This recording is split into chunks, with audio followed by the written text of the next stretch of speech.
جی، مغرب کی 3 رکعتیں سب سے پہلے جناب داؤد علیہ السلام نے ادا فرمائیں۔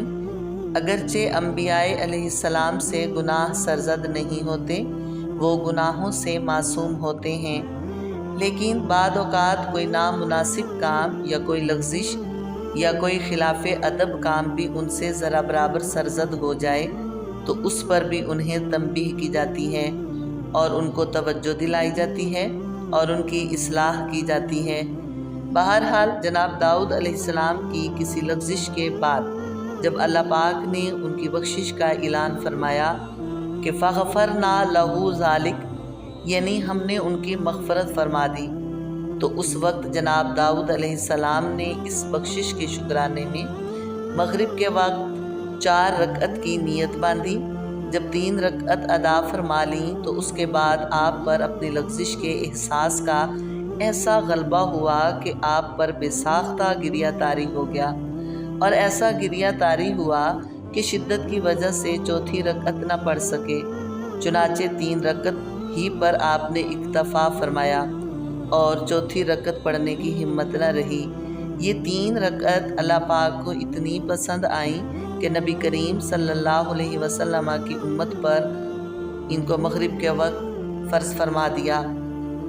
عشاء کے وقت جو 4 رکعت ہم ادا کرتے ہیں اس کے بارے میں 2 قول ہیں۔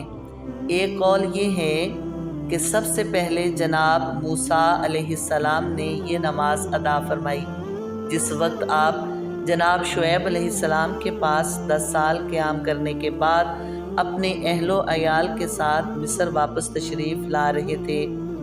آپ کی اہلیہ محترمہ پریگنسی سے تھیں، ولادت کا وقت قریب تھا اور سفر بھی خاصا طویل تھا، اس وجہ سے آپ کو بڑی فکر لاحق تھی کہ یہ اتنا لمبا سفر کیسے پورا ہوگا۔ دوسرے اپنے بھائی جناب ہارون علیہ السلام کی فکر تھی۔ تیسرا فرعون جو آپ کا جانی دشمن تھا، اس کا خوف اور اس کی طرف سے فکر لاحق تھی۔ چوتھے ہونے والی اولاد کی فکر لاحق تھی۔ ان 4 پریشانیوں کے ساتھ آپ سفر کر رہے تھے، پھر سفر کے دوران صحیح راستے سے بھی ہٹ گئے، جس کی وجہ سے پریشانی میں اور اضافہ ہو گیا۔ اس پریشانی کے عالم میں چلتے چلتے آپ کوہ طور کے قریب اس کے مغربی داہنی جانب پہنچ گئے۔ رات اندھیری، ٹھنڈی اور برفانی تھی۔ اہلیہ محترمہ کو ولادت کی تکلیف شروع ہو گئی۔ چکماک، پتھر سے آگ نہ نکلی۔ اسی حیرانی پریشانی کے عالم میں دیکھا کہ کوہ طور پر آگ جل رہی ہے۔ آپ نے اپنے گھر والوں سے کہا، آپ یہاں ٹھہریں، میں کوہ طور سے آگ کا کوئی شعلہ لے کر آتا ہوں۔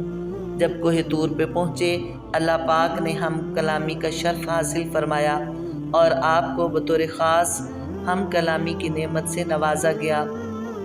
فلما اتاہا نودی یا موسیٰ، پھر جب وہ آگ کے پاس پہنچے تو ان کو من جانب اللہ آواز دی گئی، اے موسیٰ انی انا ربک فاخلع نعلیک، اے موسیٰ میں تمہارا رب ہوں، اپنے جوتے اتار دیں۔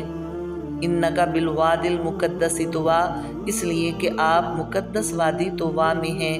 وَأَنَا اخْتَرْتُكَ فَاسْتَمِعْ لِمَا يُوحَىٰ، اور میں نے آپ کو اپنی رسالت کے لیے منتخب کر لیا، لہٰذا جو وحی آپ کی طرف بھیجی جا رہی ہے اس کو غور سے سنیں۔ بہرحال جب اللہ پاک کی جانب سے یہ انعام حاصل ہوا تو آپ کی 4 پریشانیوں کا خاتمہ ہو گیا۔ کیا جملے ہیں! تو ملے تو کوئی مرض نہیں، نہ ملے تو کوئی دوا نہیں۔ تو اللہ پاک نے ہم کلامی کا جب شرف نصیب فرمایا، آپ کی پریشانیوں کا خاتمہ ہو گیا۔ اس موقع پر عشاء کے وقت جناب موسیٰ علیہ السلام نے ان 4 پریشانیوں سے نجات کے شکرانے میں 4 رکعت نماز ادا فرمائی۔ یہ 4 رکعتیں اللہ پاک کو اتنی پسند آئیں کہ نبی کریم صلی اللہ علیہ وسلم کی امت پر ان کو فرض کر دیا۔ دوسری روایت یہ ہے کہ یہ عشاء کی نماز سب سے پہلے جناب محمد الرسول اللہ صلی اللہ علیہ وسلم نے ادا فرمائی، اس لیے یہ نماز بھی بہت اہم ہے۔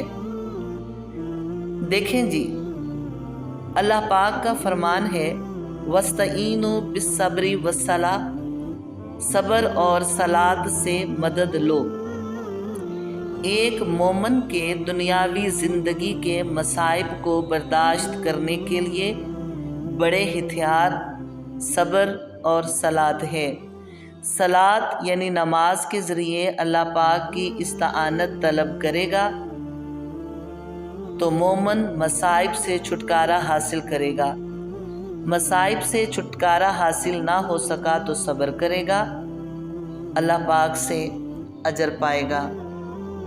اللہ پاک سمجھ نصیب فرمائے اور بے نمازوں کو نماز کی پابندی نصیب فرمائے۔